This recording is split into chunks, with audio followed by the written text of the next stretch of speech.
Hey guys, how are you doing? Happy spring, it's Nikki, and today I want to bring you a recipe for an easy, dry, hard cider. And this is a really simple, straightforward recipe and only requires a few things. So we're just going to get started, and I'm going to tell you about what supplies you're going to need to get started. So you're going to need a bucket, and the bucket should be able to hold however much juice and sugar and so on that you're going to put in it. So this one here is a 30-liter fermenter. Can hold up to like 5 or 6 gallons, but you can use anything that you have that'll work for you. So the next thing you're going to need is you're going to need one of these bubblers, and you can get these on Amazon or wherever. You're going to need some kind of lid to keep out like fruit flies or whatnot, and as you can see here on my lid, it has a little hole to stick the bubbler on there so it can do the fermentation process. You're going to need something to stir it with. Okay, so that's it for those supplies. Then the other supplies you're going to need is you're going to need some type of cider. So this cider here is already pasteurized. I got this from Sam's Club. I'm going to make a 4-gallon batch, but you can do it in whatever size batch you want to do, and I'll tell you how you figure that out. So for me, I'm going to do a 4-gallon batch today, and so you'll also need some white sugar. So I have a 10-pound bag of white sugar here, but I'm only going to use 8 pounds of it. So basically what you're going to do is you're going to put 2 pounds of sugar, or excuse me, it's not pounds. So you're going to put 2 cups of sugar for every gallon of cider. So let me say that again. 2 cups of sugar for every gallon of cider. So if you do 1 gallon of cider, you do 2 cups of sugar, so on and so forth. So the other thing you're going to need is you're going to need some type of yeast. Today I'm going to use this Cider House Select Premium yeast. I got this from Amazon. This one's specifically designed for cider, but you can use Red Star or Nottingham or whatever else that you have on hand and you want to use. You can even use the leftover yeast cake if you brewed a batch of beer or whatever, and you can just throw the cider right on top of that. The cider on top of that if you want to. So, real quick recap, you need your cider, you need your sugar, and you need your yeast to make the hard cider. And the other thing that you're going to need is some yeast nutrient. You don't have to have it, but I think it wakes up the yeast and makes it work a little bit better. But you can get this at any homebrew supply or on Amazon. It's a yeast nutrient. And you use 1 teaspoon for every gallon, 1 teaspoon for every gallon of cider you put in the bucket. Okay, so now basically let's talk about sanitization. And I've talked about this in all my videos, and I think it's super important so that all your hard work doesn't go to waste and you don't get any bacteria inside of your cider or wine or whatever you're making. So basically I use Star San. You can get this right on Amazon. This has lasted me like 3 years, but basically you use just like half a teaspoon or a teaspoon and you put it in there and you wash it around and sanitize everything you're going to be using with that. And that's just a precaution to make sure you don't get any bacteria in there. Then the last thing I'm going to say is if you use cider that's not already pasteurized, you're going to put a crushed up Camden tablet inside of your bucket as well. But mine is already pasteurized because I bought it from Sam's Club. So let's get started.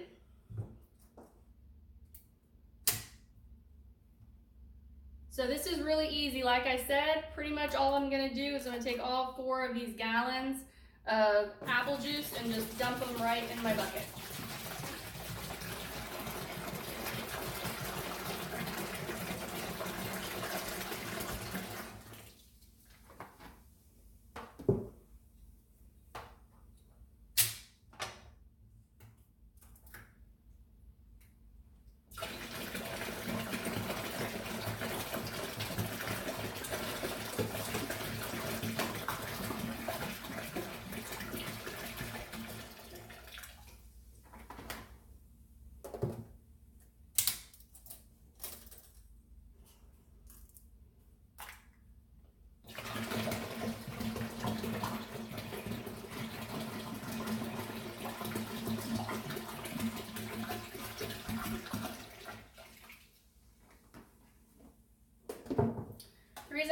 fast forwarding through this is because I want to show you by time of the video how quick it actually is to get a batch of cider going.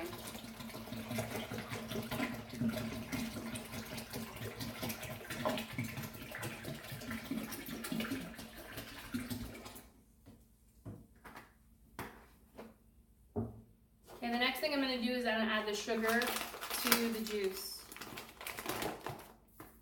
This is a 10-pound bag of sugar, so I'm going to put 8 pounds of sugar into my juice.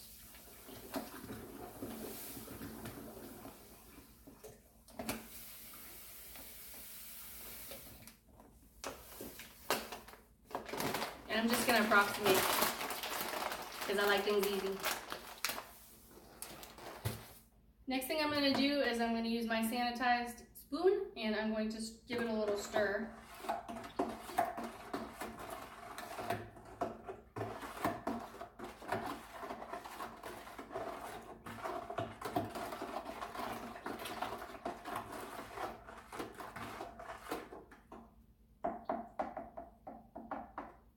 Okay, the next thing I'm going to do is I'm going to add that yeast nutrient that I was telling you about, and I have 4 gallons of cider, so I need 4 teaspoons, and I'm going to eyeball it. Done.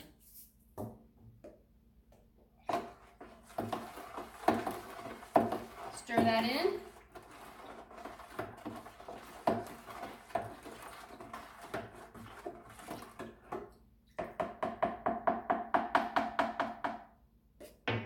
Okay, next thing I'm going to do is open up my yeast, and usually a packet of yeast like this will do 5 or 6 gallons, but I'm just going to go and use the whole packet.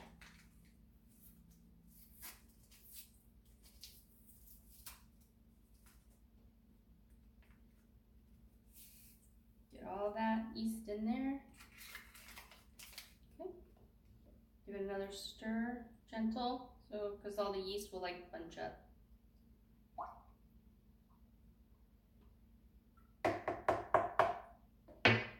Next thing I'm going to do is I'm going to put my lid on my bucket to keep the bugs out. Perfect. And then the last thing I'm going to do is I'm going to put my airlock on, or it's also called a bubbler, or it's called an aerator. And basically you're going to fill it with water or vodka or whatever to the max fill line, and you're going to stick it in there. And then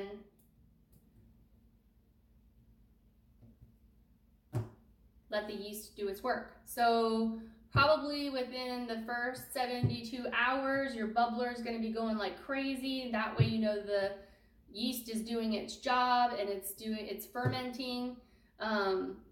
So that's an indicator that everything's going well in there. So what you want to do is you want to let this ferment for 3 to 4 weeks, depending on the temperature of your house and some other things. It could vary just a little bit, but pretty much what you're looking for is you're looking for your bubbler to stop bubbling. And so basically that tells you the yeast has eaten all the way through the sugars in there, and that's how you'll have a nice dry cider. And then I will post a follow-up video on how to rack it, and we may skip racking depending on how I feel and going straight to bottling. And then if you want a carbonated or uncarbonated cider, we'll talk about that as well with the next one. But happy bubbling for the next 3 to 4 weeks, and I will post my follow-up video soon. Okay, you guys have a great weekend. Bye. Okay guys, I changed my mind. It's been 2 weeks and I haven't had a chance to post the video yet, so I want to show you a quick update on this easy hard cider. So it's been, like I said, 2 weeks, and the bubbling slowed down on the fermentation process, so I decided to go ahead and rack it over into this glass carboy. So basically racking it is nothing more than just siphoning. You're going to take a hose and you're going to take the bucket that you have the stuff currently in, and you're going to put the container or the vessel you want to put it into down lower, create suction, and then transfer it from one to the other. Why do we do this? Okay, well, one of the things that happens when the yeast is eating up all the sugar, what it's doing is creating something called lees. And I'm going to show you what that looks like. So if you can zoom in a little bit here, you can get a look at what's left in the bottom of the bucket. It's like sludge, right? It's called lees. And basically it's the byproduct of the fermentation process. So what's happening when you're racking it is you're going from the top of the liquid and you're siphoning it into a new vessel, and you're being very, very careful not to touch the bottom of the bucket so you're not sucking up all that lees off the bottom and putting it into your finished product. So you just stay above the lees, continue to go down, and then as your bucket is getting more empty, you just tip it to the side very gently and then get the remainder of the product out, but just leave about a quarter or a half an inch on the bottom so that you don't suck that into your new vessel and so that doesn't get into your finished product. So I just wanted to kind of show you this really quick. So I tasted this and it is amazing. At this point, we could bottle it and drink it as is. It would be slightly bubbly because the fermentation process is almost completely done with this.